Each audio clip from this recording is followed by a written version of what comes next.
Abaya Hawa, Ishaya Hawasay, ang may likha ng ating buhay. Abaya Hawa.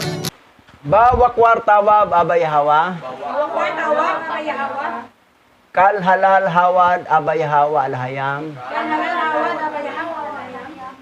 Basa masyaya ki hawashay. Basa masyayak yawashay.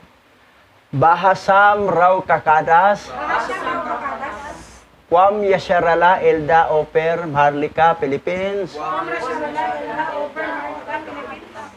Tawada abay hawa. Tawada, kabayahawa. Yaman. Yaman. Okay. Nandito na tayo sa chapter 43. Will be our study, the book of Jasher. Ngayon, diretso tayo. Basa. Ang aklat ni Jasher, Kabanata 43, verse 1 to 48. At nang ipagbili ng mga anak ni Israel ang kanilang kapatid na si Joseph sa mga Midianita, ang kanilang mga puso ay nasaktan dahil sa kanya, at kanilang pinagsisihan ang kanilang mga gawa, at hinanap nila siya upang maibalik siya. Ngunit hindi siya nasumpungan. At bumalik si Ruben sa hukay kung saan inilagay si Joseph upang ilabas siya at ibalik siya sa kanilang ama. At si Ruben ay tumayo sa tabi ng hukay at hindi niya narinig ang iyak at sigaw ni Joseph. At kaniyang tinawag si Joseph, Joseph! At walang sumagot o umimik. Ngayon, ito mga kapatid ni Joseph, nagsisi sila na bakit naibinta nila. So, nagsisi sila ngayon. Pero wala na. Si Ruben naman, ito talaga ng biruan na awa kay Joseph. Pinuntahan niya, di na rin makita. Ngayon, ang espiritu may body na. Nagbihis pa, nagbihis. Basa. At sinabi ni Ruben, si Joseph ay namatay sa takot, umay ahas na kumagat sa kanya. At si Ruben ay bumaba sa hukay. At hinanap niya si Joseph at hindi niya nasumpungan sa hukay. At siya ay lumabas muli. At hinapak ni Ruben ang kaniyang mga suot at kaniyang sinabi, ang bata ay wala doon. At paano ko ipagkakasundo ang aking ama sa kaniya kung siya'y namatay? At siya ay pumunta sa kanyang mga kapatid at natagpuan silang nagdadalamhati dahil kay Joseph. At sama-samang nagsanggunian kung paano ipagkakasundo ang kanilang ama tungkol sa kanya. At sinabi ni Ruben sa kanyang mga kapatid, ako ay pumunta sa hukay at masdan. Si Joseph ay wala roon. Kung gayon, ano ang ating sasabihin sa ating ama? Sapagkat hahanapin ng ating ama ang bata mula sa atin. Ito na ngayon ang problema nila. Kasi hahanapin naman talaga sila. Hanapin ni Israel ang kanyang anak na si Joseph. Ngayon, ito na nga paano nila anong mga masabi nila, nag-isip na sila, nagguluhan na sila. Kasi inggit kasi sila, dahil gwapo kasi si Joseph, sila medyo pangit-pangit. Siyempre, maganda ang nanay ni Joseph, si Raquel So, siyempre, pag maganda ang nanay, maganda ding anak. Yung nanay, medyo maganda, ang anak, medyo maganda din. Ganun nangyari. Lalo na, dagdagan pas panaginip. So, yan ang mga dahilan dyan Ngayon, tuloy natin. At ang kanyang mga kapatid ay sumagot sa kanya na nagsasabi, ganito ang aming ginawa. Ipinagbili namin siya sa Midianita at pagkatapos ay nasaktan kami dahil sa ginawa namin ito. At kami ngayon ay nakaupo upang humanap ng dahilan kung paano namin ipagkakataon ama dito. At sinabi ni Ruben sa kanila, ano itong ginawa ninyo na ibinaba sa libingan ng ating ama na magdalamhati? Hindi mabuti ang iyong ginawa.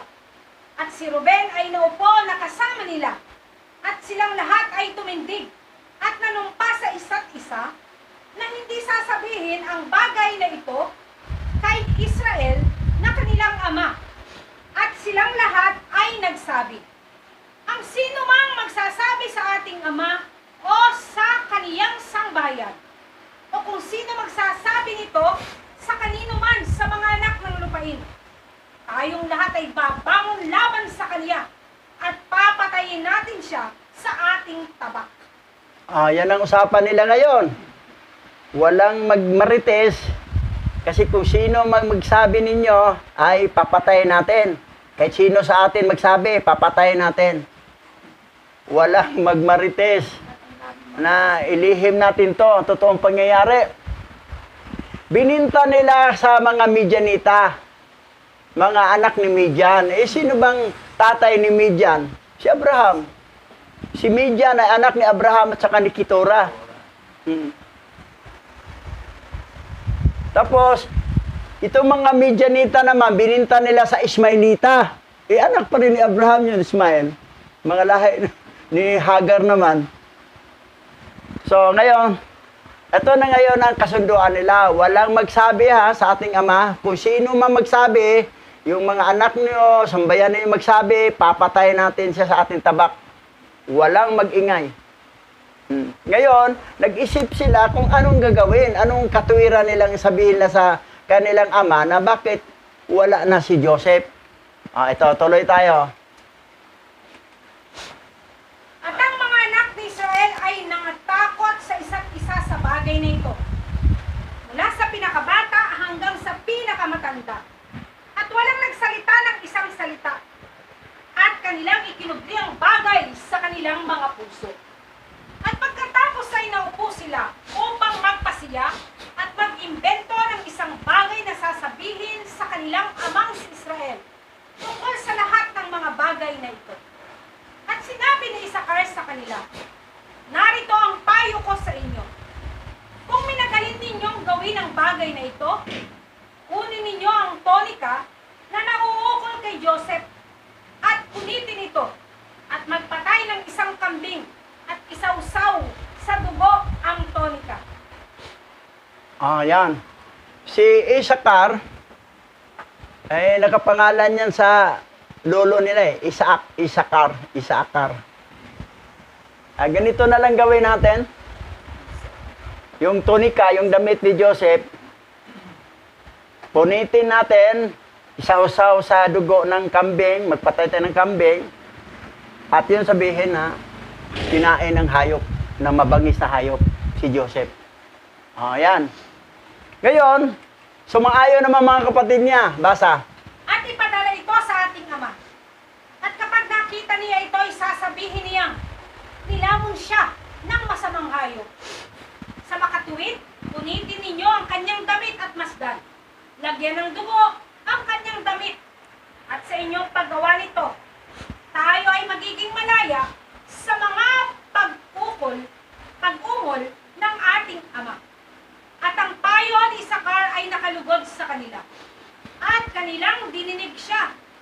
At kanilang ginawa ang ayon sa salita ni Isakar na kaniyang ipinayo sa kanila. At sila ay nagmadali at kinuha ang tonika ni Joseph at hinapak ito. At sila ay pumatay ng isang kambing. At kanilang isinausaw ang tonika sa dugo ng kambing. At pagkatapos ay niyapakan ito sa alabok. At kanilang ipinadala ang tonika sa kanilang amang si Israel sa pamagitan ng kamay ni Neptali. At kanilang iniutos sa kanya na sabihin ang mga salitang ito. Ang grand lolo mo inutosan, magdalas ko ng tonika, si Neptali. Pakita sa kanyang ama na, ito ba yung damit ni Joseph, itong tonika? Wala, nagadugo. Kinain niya ito ng hayop yan. Pero okay, nakapag-isip si Isakar na ito gagawin natin. Oo, si Isakar. Tapos, inutusan naman si Naphtali. Sige, hatid mo doon. Ayan. Tulong-tulong sila. Kasi sila naman ang mali lahat eh. Oo. Okay, tuloy. Kami ay nagtipon sa mga baka at nakarating hanggang sa daan patungo sa Sikem at mas malayo pa. Nang aming matagpuan ang damit na ito sa daan, sa ilang na nabasa sa dugo at sa alabok. Ngayon ngay alamin mo kung ito ba ang tonika ng iyong anak o hindi. At si Naphtali ay umaon at siya'y naparoon sa kaniyang ama. At kaniyang ibinigay sa kaniya ang tonika. At kaniyang sinalita sa kaniya ang lahat ng mga salita na iniutos sa kaniya ng kaniyang mga kapatid. At nakita ni Israel ang tonika ni Joseph. At nalaman niya. At siya'y nagpatira pa sa lupa. At natahimik na parang isang bato. At pagkatapos ay tumindig siya at sumigaw ng malakas at umiiyak. At kaniyang sinabi, ito ang tonika ng aking anak na si Joseph. At si Israel ay nagmadali at nagsugo ng isa sa kaniyang mga lingkod, sa kaniyang mga anak, na naparoon sa kanila. At naratnang sila'y dumarating sa daan na kasama ang mga kawan. Lungkot talaga si Israel na yung paramang gwapo kong anak. Yun pa ang namatay. So, lungkot. Nalungkot. Yan na nga, nainggit yung mga kapatid niya kasi hindi naman gaanong gwapo mga kapatid nila eh. Super gwapo kasi. Lalo na sa next chapter, grabe, sa Egypt, mga babae doon. Sobrang baliw na baliw talaga sa kagupuhan ni Joseph. Lalo na yung asawa ni Potiphar. Okay, tuloy tayo. At ang mga anak ni Israel ay nagsiparoon sa kanilang ama sa kinahapunan. At narito, ang kanilang mga kausuotan ay punit-punit, at ang alabok ay nasa kanilang mga ulo.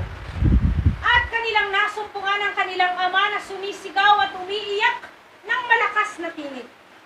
At sinabi ni Israel sa kaniyang mga anak, sabihin ninyo sa akin, anong kasamaan ang inyong biglang dinala sa akin sa araw na ito? At sila ay sumagot sa kanilang amang si Israel na sinasabi, kami ay dumarating sa araw na ito pagkatapos na matipon ang kawan. At kami ay nakarating hanggang sa lungsod ng Sikem, sa daan sa ilang. At aming natagpuan ang damit na ito na puno ng dugo sa lupa. At aming nalalaman ito at ipinadala namin sa iyo upang malalaman mo. Talagang gumawa talaga sila na imbento, no? Kasi nungalingan. Kasi gumawa sila ng mali eh. So, padalos-dalos ang kanilang decision making eh. Itong mga ninuno nating mga Hebrew, Israelite. Eh si Joseph, si Israel, iyak talaga, sigaw pa sigaw eh. Ngayon, tuloy natin. Tinig ni Israel ang mga salita ng kaniyang mga anak. At siya'y sumigaw ng malakas na tinig. At kaniyang sinabi, ito ang tonika ng aking anak. Nilamon siya ng masamang hayop. Si Joseph ay nagkapira-piraso sapagkat sinugo ko siya sa araw na ito upang tingnan kung mabuti ang inyong kalagayan at mabuti ang mga kawan at upang ibalita sa akin mula sa inyo. At siya yumaon gaya ng iniutos ko sa kaniya. At ito'y nangyari sa kaniya sa araw na ito habang inaakala kong kasama ninyo si Joseph. At ang mga anak ni Israel ay sumagot at nagsabi, siya'y hindi nakarating sa amin o nakita man mula nang kami umalis sa iyo hanggang ngayon. Ito ha, very lying itong ginawa nila oh. Ito palusot nila oh. Sabi nila, at ang mga anak ni Israel ay sumagot at nagsabi, siya'y hindi nakarating sa amin. Di daw nakarating. O nakita man mula nang kami umalis sa'yo hanggang ngayon. Palusot. Palusot talaga. Pero walang lihim, manatiling lihim. Pag si Israel nandoon na sa Egypt, doon na niya nalaman na si Joseph pala, gobernador na sa Egypt. Buhay pala. Ngayon. So, kita mong pangyayari, no? Mahirap talaga pag sobrang gwapo. Kainggitan ka. Pati mga babae, mahirapan ka mo iwas. Pero mabuti lang si Joseph. Nakaiwas talaga siya. Hindi siya pumatol. Kasi alam niya kasalanan yun eh. Pag hindi mo siya asawa, hindi mo talaga buwili galawin. Pero si Ruben ang medyo takilid. Magkarami yun. Nakamang sinusil pa. Oh, yung grandlola mo, binanata ni Ruben eh. Pero si Ruben na may naawa dito kay Joseph. Oh. Maawain, pero... Kaya maawain kasi manang marupok. Oh. Okay, tuloy tayo. Tuloy tayo. Basa. At nang marinig ni Israel ang kanilang mga salita, siya ay muling sumigaw ng malakas. At siya ay bumangon at pinunit ang kanyang mga kasuotan. At siya ay nagsuot ng telang sako sa kanyang mga balakang. At siya ay umiyak ng may kapaitan. At siya ay nagdadalamhati at nagtaas ng kanyang tinig sa pag-iyak at sumigaw at sinabi ang mga salitang ito. Joseph, aking anak, o aking anak na Joseph, sinugo kita sa araw na ito, alinsunod sa kapakanan ng iyong mga kapatid. At masdan, ikaw ay ipinagpira-piraso sa pamamagitan ng mabangis na hayop. Nagdalamhati ako para sa iyo, Joseph, aking anak. Nagdadalamhati ako para sa iyo. Gaano kita kamahal. At ngayon ay napakapait ng iyong kamatayan. Oh, yan. Wala tuloy. Naniwala tuloy nila pa na. Kasi yun ang kakalam niya eh. Akala niya yun ang totoo. Oh, Joseph, anak ko, minamahal kita. Pinagpira-piraso ka ng mabangis na hayop. Kala talaga na. Mapait ang iyong kamatayan. Biro mo yon, ugat nito, inggit lang ng kapatid niya, kaya nangyari ito. Patayin natin. Nandito na yung greener. Okay. Tuloy tayo. Dapat ako ang namatay. Nakahalili mo, Joseph, aking anak. Sapagkat nalulungkot ang aking puso para sa iyo, aking anak.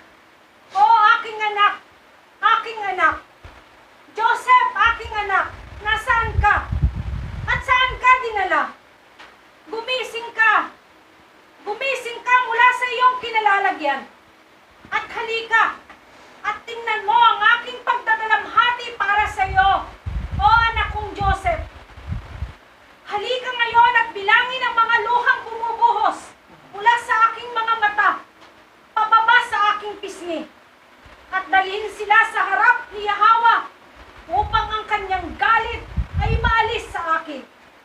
O Joseph, aking anak, paano ka nahulog sa pamagitan ng kamay ng masamang hayop na ikaw ay pinatay at pinahirapan ng kalupitan? Ngunit ito'y nangyari sa iyo dahil ito ay bayad sa dami ng aking mga kasalanan. O yan. So, yan ang dumating sa isip ni Israel na bayad ka pala, kaya ka namatay, bayad sa dami kong kasalanan na gawa. So, yun ang medyo nagsisi din siya kasi meron siya kasalanan eh.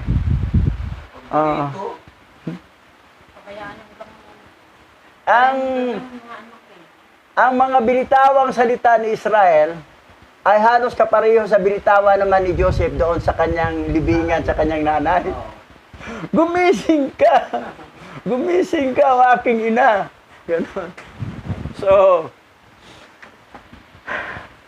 talaga yung pinakamahal mong anak tapos mamatay, talagang lungkot na lungkot ka talaga.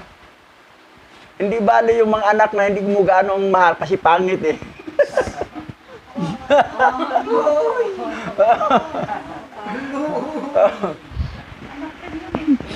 Pinakagwapo, ayaw ko si Benjamin. Ay, isang nanay lang yon.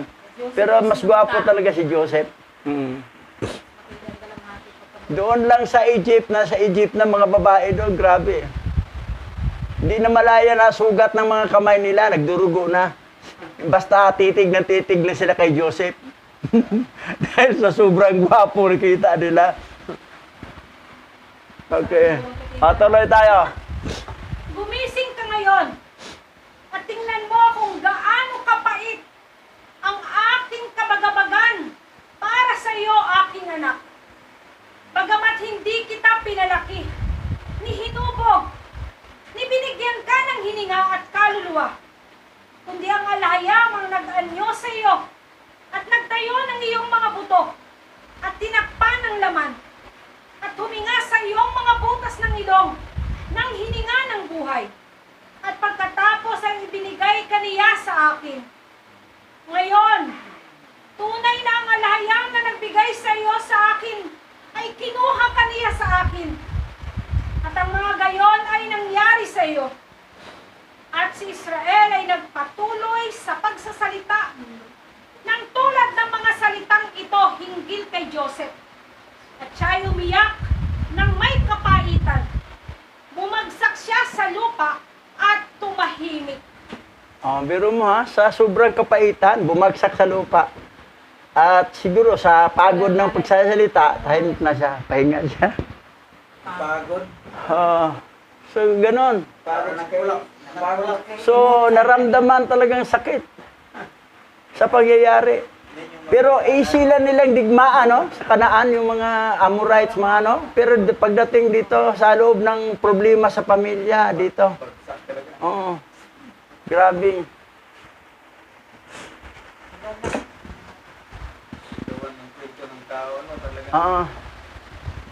At nang makita ng lahat ng anak ni Israel ang kabagabagan ng kanilang ama, sila'y nagsisi sa kanilang ginawa. At sila'y umiyak din ng may kapaitan. At si Huda ay bumangon at itinaas ang ulo ng kaniyang ama mula sa lupa. At inilagay ito sa kanilang kandungan. Sa kaniyang kandungan. At kaniyang pinunasan ang mga luha ng kaniyang ama sa kaniyang pisngi. At si Huda ay umiyak ng labis na pag-iyak. Samantalang ang ulo ng kaniyang ama ay nakahiga sa kaniyang kandungan na parang bato. At nakita ng mga anak ni Israel ang kabagabagan ng kanilang ama. At nilakasan nila ang kanilang mga tinig at patuloy na umiyak. At si Israel ay nakahiga pa rin sa lupa na parang isang bato. Nakalim pa rin ang malay talaga, no? Tumulo din luha ko eh. Kasi kadugo natin kasi ito eh. Dito tayo nang galing eh. Dugo tayo ni Israel eh. Yung problema nila, naramdaman ko rin eh. Nakaiyak din ako.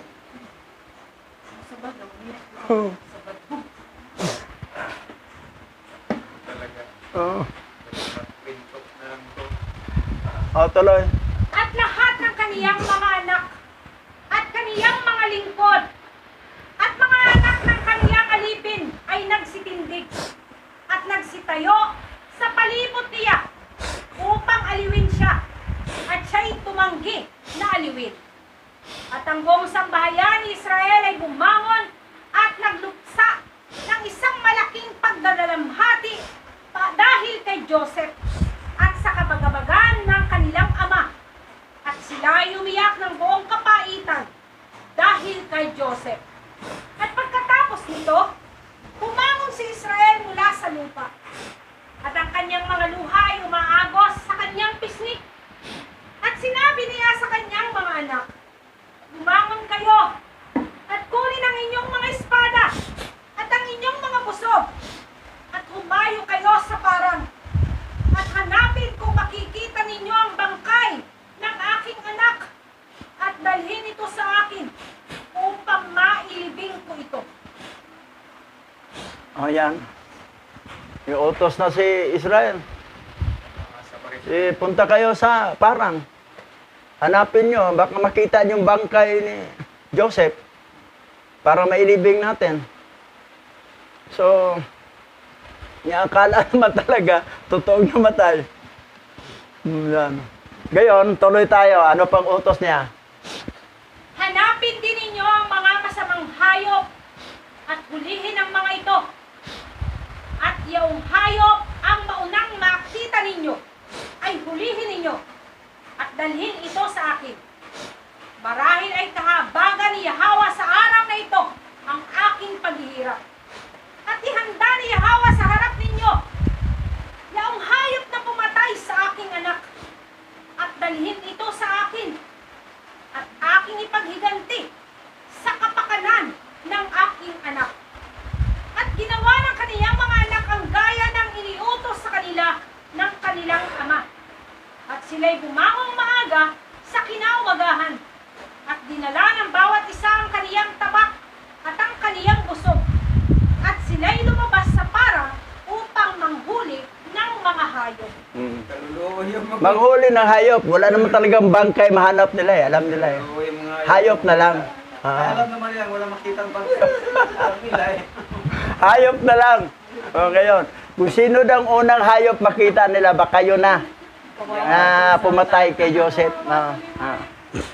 Ngayon, tuloy. At si Israel ay patuloy na sumisigaw ng malakas at umiiyak at lumalakad ng parot parito sa bahay at pinaghampas ang kaniyang mga kamay na nagsasabi, "Joseph na aking anak! Joseph na aking anak!" At ang mga anak ni Israel ay nagtungo sa ilang upang hulihin ang mga hayop at masdan. Isang lobo ang lumapit sa kanila at kanilang sinunggaban siya at dinala siya sa kanilang ama. At sinabi nila sa kanya, "Ito ang una naming natagpuan at dinala namin siya sa iyo, gaya ng iniutos mo sa amin. At ang katawan ng iyong anak ay hindi na namin mahanap." Hindi man talaga mahanap eh. Hindi naman patay. Pero, Kaluluwa yung aso eh. yung naramdaman ni Israel at si Israel ay nagpatuloy na sumisigaw at nang malakas at umiyak at lumalakad paroot parito sa bahay at hinahampas ang kanyang mga kamay na nagsasabi, "Joseph, aking anak! Joseph, aking anak!" So, si Israel gumana palakad-lakad. "Joseph, aking anak! Joseph, aking anak!"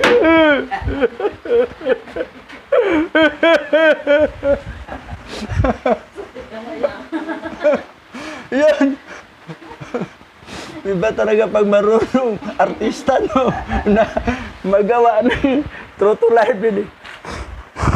Sa madrama, magandang mga itong pelikula, no? Naging live. At totoo rin umiyak din ako.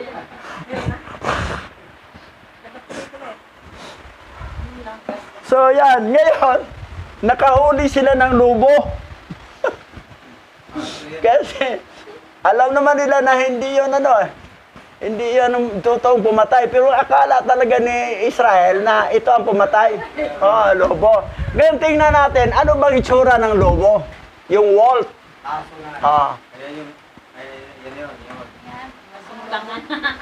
Parang aso. Aso yun eh. Oo. Asong... Lobo. Asong bubat. Oo. Ilaas.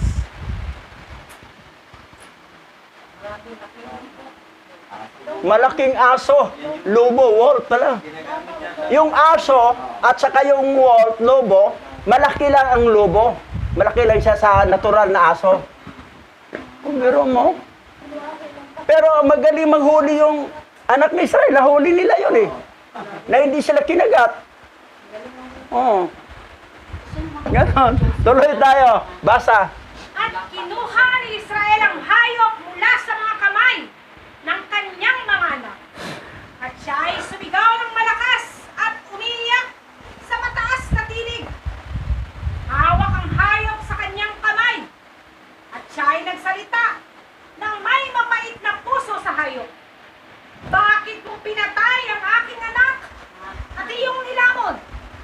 At paanong hindi ka nagkaroon ng takot sa alahayam na lumikha sa iyo? Ang aking kabagabagan para sa aking anak na si Joseph. At nilamon mo ang aking anak ng walang kabuluhan dahil hindi siya nakagawa ng karahasan. At sa gayon ay ginawa akong salarin sa kanya. Kaya nga sisingilin ang alahayam sa iyo na pumatay sa aking anak. O, yan. Kasi ang akala talaga ni Israel, yung talaga pumatay, yung lobo na yan. Yung wolf na yan. Ngayon, nabuntungan ni Israel ang lobo. Salita talaga siya ng ganun. Ngayon, tuloy. At ibinuka ni Yahweh ang bibig ng hayop upang makapagsalita at aliwin si Israel sa pamamagitan ng mga salita na ito. At sumagot ito kay Israel at sinalita ang mga salitang ito sa kanya. Habang buhay ang alahayam na lumikha sa atin sa lupa, at habang buhay ang iyong kaluluwa, amo ko, hindi ko nakita ang iyong anak, ni hindi ko siya nilamon. Ngunit, mula sa malayong lupain, ay naparito ako upang hanapin ang aking anak na umalis sa akin. At hindi ko alam kung siya ay buhay o patay na. At ako'y naparoon sa araw na ito sa parang upang hanapin ang aking anak. At nasumpungan ako ng iyong mga anak. At dinakip nila ako. At pinalaki ang aking pagdadalamhati. At dinala ako sa araw na ito sa harap mo. At lahat ng aking mga salita sa iyo. Pero mga lobo yan, nagsalita.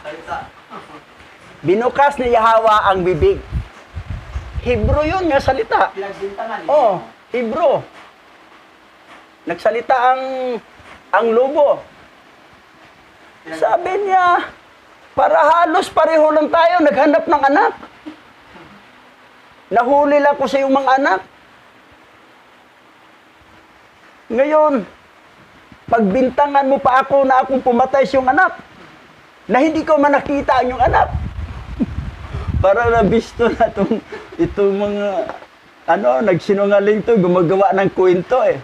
Ngayon, nagsalita ang lobo. Ngayon, tuloy pa natin. Ano pang salita ng lobo? At ngayon sa makatuwid, o anak ng tao, ako'y nasa iyong mga kamay. At gawin mo sa akin sa araw na ito kung ano ang tila mabuti sa iyong paningin.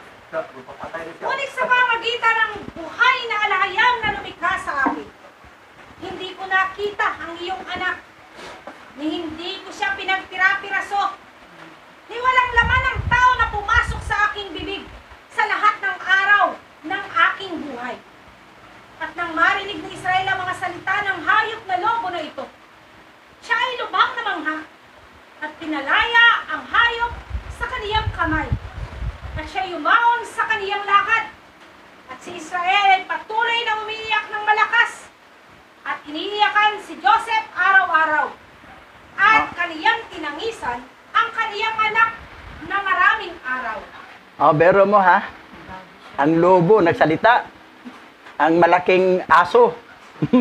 Parang aso naman talaga yan eh. Malaking aso. Ang wolf. Bero mo sinabi niya. At saka kilala nila ang totoong creator. Si Alahayam ang naglikha sa akin. dito sa lupa. Kasi yung mga hayop na yan, may mga kaluluwa naman talaga yan. Pagdating sa parang, doon titira, yung mga taga-parang, magkama-sama sila doon. Yung walang mansion, doon kayo magsama-sama. Dami pala palang laruan. Ikaw ba yung lobo na hinuli ng mga anak ni Israel, na dinala ni Israel? At pinagbintangan kang pumatay kay Diyos? O, ako nga! Mag-usap kayo doon, mga taga-parang. Masaya. Usap ko talaga na ayok. Kasi isang lingwahe na lang eh. Pagdating ng New Heaven, New Earth, and New Jerusalem, magsama-sama. Pati mga puso. Isang lingwahe lang, Hebrew lang ang salita, original. Ngayon, binanggit niya, ni hindi ko siya pinagpira-piraso, ni walang lamang ng tao na pumasok sa aking bibig sa lahat ng araw na aking buhay. Kailanman hindi pa siya nakakain ng tao. Sinabi ng lobo ng salita. Sa sunod Sabat, yung anak naman ni Putipar, yung bunsong anak ng 11 months, nagsalita. Pinasalita ni binuka ang bibig niya. 11 months bata, nagsalita. Pinagbintangan si Joseph. O ngayon ito. Kita mo yan wala sa Babylonian Bible to. Pinagdodoktor. Book of Jasher ay sulat talaga ni Archangel Prabuel sa langit. Binaba. Ito yung dala ni Enoch Pero yung Book of Jasher na kunin mo sa Lost Book, iba na yon. Kinurap din nila. Huwag kayo maniwala. Yung talagang ito, galing sa Ethiopia. Mga Ethiopian books talaga ito. Yan. Ngayon, biro mo namangha si Israel. Nagsalita ang lobo. Pinakawalan niya. Hindi ka pala ikaw kumain ni sa tanang buhay mo, hindi ka pala kumakain ng tao. Tapos naghanap ka pa rin yung anak na wala. Pareho tayo, pareho na wala ng anak. So, biro mo yung kasaysayan, grabe. Ngayon, yan. Ay, maamo ng mukha. Oh. Maamo ng Wolf, aso talagang tsura, tingnan mo, babae, wolf, black wolf. Malaki. Malaki talaga ang wolf kaysa ordinaryong aso. Malaki siya. Yan, wolf. Malaki, no? Nilagay na rin siya na nalayan siya na ibang aso na malaki. Yung mga buwan Yan, lobo. na lobo. Ang lobo at saka aso, wala talagang pagkakaiba sa itsura. Pero medyo malaki lang ang lobo kaysa aso, ordinaryong aso. Malaki lang siya. Parang kinay, no? Ngayon, basa. At ibinuka ni Yahweh ang bibig ng hayop upang makapagsalita at aliwin si Israel sa pamagitan ng mga salita na ito. At sumagot ito kay Israel at sinalita ang mga salitang ito sa kanya. Habang buhay ang alahiyam na lumikha sa atin sa lupa, at habang buhay ang iyong kaluluwa, amo ko, hindi ko nakita ang iyong anak, ni hindi ko siya nilamon. Ngunit mula sa malayong lupain, ay naparito ako upang hanapin ang aking anak na umalis sa akin. At hindi ko alam kung siya ay buhay o patay na. At ngayon naparoon sa araw na ito sa parang upang hanapin ang aking anak. At nasumpungan ako ng iyong mga anak. At dinakip nila ako. At pinalaki ang aking pagdadalamhati. At dinala ako sa araw na ito sa harap mo. At lahat ng aking mga salita sa iyo. Actually, yung mga hayop, kilala nilang totoong creator. Totoo ang pangalan. Ito parang nalinglang pala ito sa mga Christian religion biro sa mga, habang buhay ang alahayam na lumikha sa akin sa lupa. Sabi ng wolf yan habang buhay ang alahayam. Alam niya alahayam. Hindi God, hindi Diyos. Tao talaga, Oo. talaga bago ang mga Ang mga hayop, Hindi mga ano sila. walang problema yan. Walang hayop na mapunta sa impyerno. Kahit isa manila lang. Lahat, titira sila sa parang. Talaga ang mga taga-parang, masaya sila kasama ang mga hayop. Daming alaga. Daming alaga. Daming papakainin ninyo. Dito doon, Oo. pagkakain ka talaga. Pati pusa. Ang pinakakawawa, yung taga-bangkita. Magmukha silang mga Mga pulubi. pulubi. Nainggit man. Pero ang taga-mansion, higa-higa lang. Tapos pag lumabas, sakay ng chariot of fire. Yan. Very special ang dating. Yung mga ayaw mag-alaga dito ng hayop sa lupa, doon sa parang pag-alagain. Oo. Hindi kasi, doon kasi hindi naman hanapin ang budget. Dito ang mahal. Oh, doon. At saka yung hayop na nilupitan niyo sa lupa, pagdating doon, magsumbong kay Hawa yan. Ito, nilupitan ako dito sa lupa, oh. Yari. Hindi wala akong pagkain sa'yo. That's why kailangan mabait tayo sa hayop. Kayaan mo ngayon siya. Aywan ko sa ipis. Sa dami ko pa naman napatay na ipis. Hindi naman pwedeng di patay ng ipis. Wala atang ipis doon eh. Wala siguro ng ipis, wala. Sa impyerno, Bishop, yung mga ano. Yung wala mga kaluluwa. Hindi, Oo. mga walang kaluluwa yan. Yung mga pisting, mga ayaw talo. Mga wala siguro yan. Baka hindi galing kay... Hindi galing sa ano yan, hindi galing sa impyerno. Galing yun eh, yung mga lokton, yung mga balang. Hindi Oo. galing sa alayam, sa butas ng bundok ng biyak yung lumalabas eh. Galing sa ilalim ng lupa rin eh. Oo. Meron ka talaga sa kaya ng mga business. So yan. Doon sa ano. Ngayon, tuloy. At ngayon sa makatuwid, o anak ng tao, ako ay nasa iyong mga kamay. At gawin mo sa akin sa araw na ito kung ano ang tila mabuti sa iyong paningin.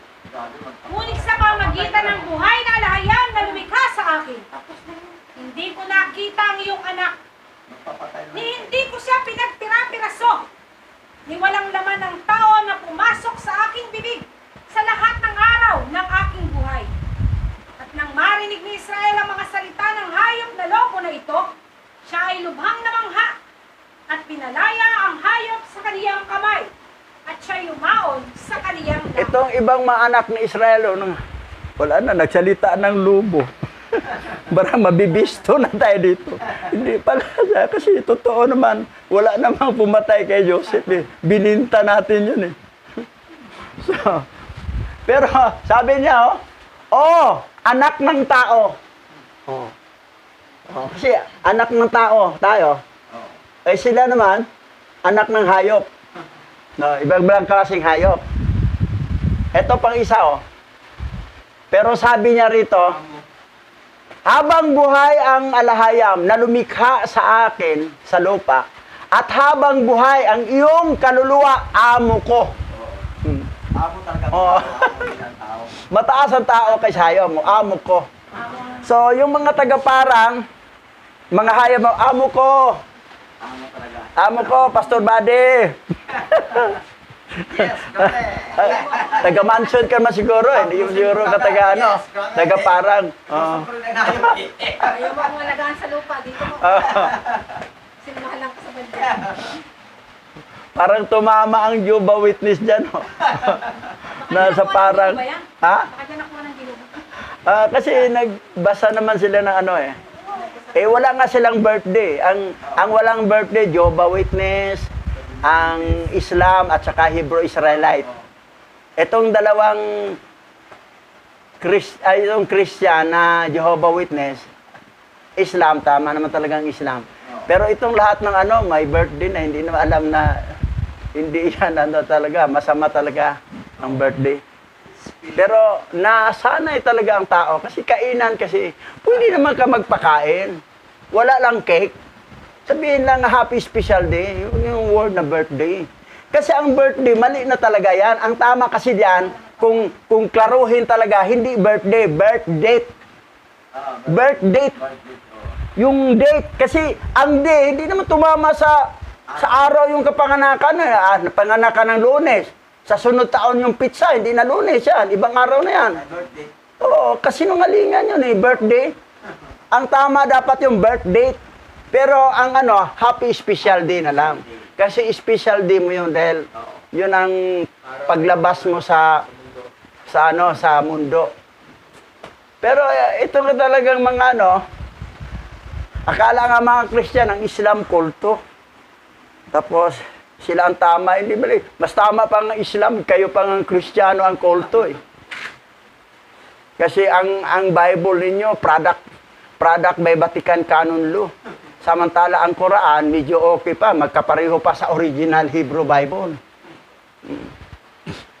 Tingnan sa original Hebrew Bible, sa Genesis chapter 16 verse 13, nandoon ang salitang Allah eh. Pati doon sa Mateo, ay manaw Allah, pero ginawa lang Emmanuel. Pinagluloko nga ang ano eh, ang Kristiyano, mga tao nga naging Kristiyano. Ngayon, tingnan mo pagdating sa ano,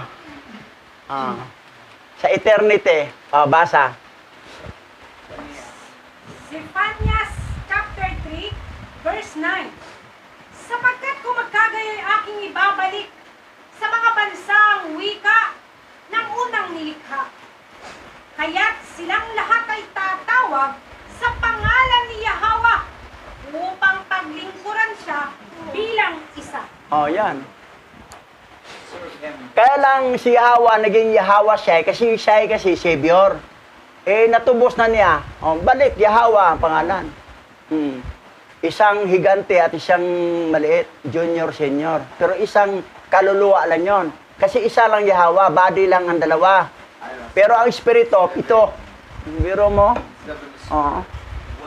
Because then I will restore the nation of language of the first creation. Hebrew eh. Kasi ang nakapagsalita ng original si Iber. Si Iber, naging Heber kasi Hebrew. Hebrew si Heber. Kasunod namang naging Hebrew, si Abraham. Tapos si Isaac. Tapos si Jacob, Israel. Tapos ang kanyang mga anak na tribo, 12 tribe, ay Hebrew-Israelite. Mali yung sabihin mo, Semite, Hebrew-Semite, mali yun. Semite, Hebrew-Hintil. Dahil ang lahi ni Shem, ang mga Semite, may Hebrew, may Hintil. Ang Japhethites, lahi ni Japhet, Hintil. Walang Hebrew doon, Hintil. Pero mga non-elect yun. Ang Semite, Hebrew, Hintil, lahat elect. Lahat elect yun. Ang Hamite, lahi ni Hamite, ang kalahati elect, ang kalahati hindi. Pero Hintil yun. Japhethites, Hintil. Hamite, Hintil. Ang Semite, Hebrew, Hintil. Huwag mo sabihin na ang Semite, Hebrew lang. Hebrew, Semite, may Hintil din dyan. Mga anak ni Heber, mga Hintil. Hebrew, Hintil. Anak ni Abraham, Hebrew. Asawa si Hagar, Hintil. Ang anak, Hebrew, Hintil. Abraham, kay Keturah. Ang anak nila, Hebrew, Hintil. Pagdating ni Pilig, Joktan, nila ni Oper, Hebrew, Hintil. Hebrew, Hintil yun. Yung mga Operian tribe, Hebrew, Hintil yun.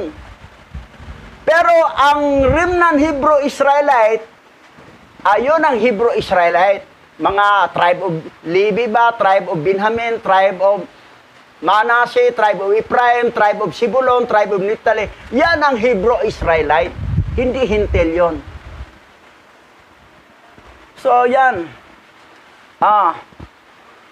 Ancient Paleo-Hebrew language, not modern Hebrew language. Ito, Paleo-Hebrew to.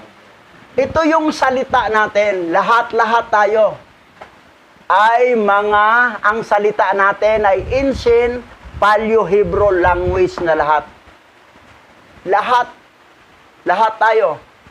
Mga 12 tribe at ng mga Hintil Hebrew. Lahat. ang mga lingwahe isa na lang. Sabi rito, di ba? Sapagkat kung magkagayoy, aking ibabalik ang mga bansa sa wika ng unang nilikha. Kaya't silang lahat ay tatawag sa pangalan ni Yahweh upang paglingkuran siya bilang isa. Kaya lang, hindi naging Yahweh katulad ng mga group ng Yahweh. Ipangatlong modern yun eh. That's why Yahweh. Ang pangalawa naman, Jehovah. Naging Jehovah. Pangalawang modern Hebrew. Ang una, ng Yewa, ginawang Yahweh. So, kaya lang may Yahweh, may Jehovah, may Yahweh, kasi modern Hebrew. Pero pag bumalik sa ancient Paleo Hebrew, isa na lang Yahweh.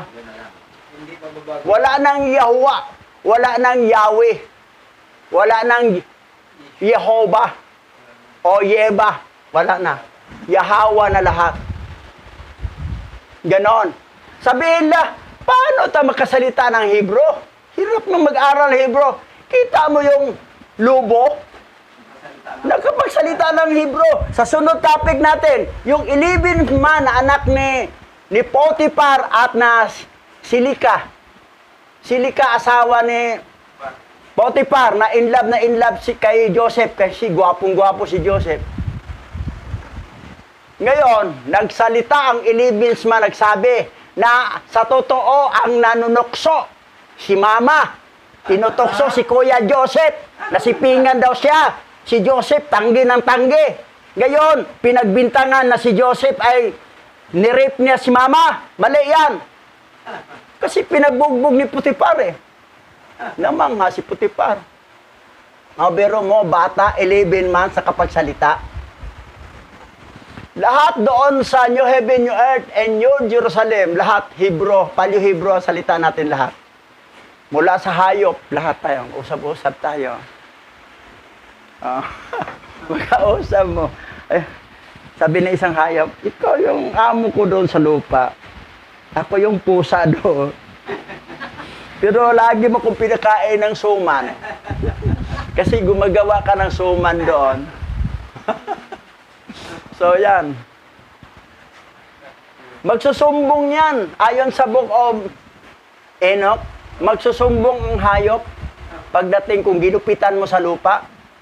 That's why, dito pa lang, yung pusa, mga hayop doon, ayusin na natin. Kasi, ang hayop, may New Year sila. Ang mga puno, may New Year. Ang mga leader, may New Year. At ang New Year ng creation ay may New Year. 4 ang New Year ng Hebrew Israelite. Okay. Dito tayo nagtapos. Tayo po'y dadako na sa panalangin. So, Pastor Richard. Okay, tayo pong lahat ay sama-samang manalangin. Patuloy natin yung bilog. Yahweh, naming alahayam, sa iyo ang karangalan at kapurihan sa araw na ito. Ikaw ang patuloy naming itinataas. Salamat sa mga paalala mo sa amin. At muli naming nakabalikan ang mga aral mo tungkol sa buhay ni Jose o ni Joseph na aming ninuno kasama ng aming lulong si Jacob. Ikaw po ang aming alahayam na tunay na nagbigay sa amin ng buhay. Karapat-dapat na ikaw ay mahayag, makilala ng lahat ng mga remnant na nagkalat sa 4 na sulok ng lupa. Dalangin namin aming Yahweh na buksan ang pangunawa nila at sa mga panahon na ito ay patuloy na matagpuan kanila. Masumpungan ang iyong kahabagan tigit sa lahat. Muli nilang mamahalin ang iyong banal na pangalang nag-iisa at hindi nagbabago kailanman. Yahweh na aming alahayam, patuloy po naming isinusumamo sa iyo ang aming mga ninanais sa panahon na ito upang mapadali ang pagbuo at pagsasali ng iyong mga salita ayon sa lingwahe na kayang basahin ng bawat lahi na nananahan sa bansang ito at saan mang dako ng lupa na naroon ang iyong mga remnant na nagkalat. Dalangin namin, O Yahweh, dumating ang biyaya na ito upang ang mga salita mo ay maisalin na ng maayos. Purihin ka, sambahin ka sa buhay ng iyong mga hinirang upang ang iyong salita ay patuloy na maihayag. Ang iyong banal na pangalan ay patuloy na makilala sa lahat ng saling lahi. Papuri, pagdalamhat, pagdadakila ay para lamang sa iyo sa pamamagitan ni Masaya at Yahweh Shai. Yaman.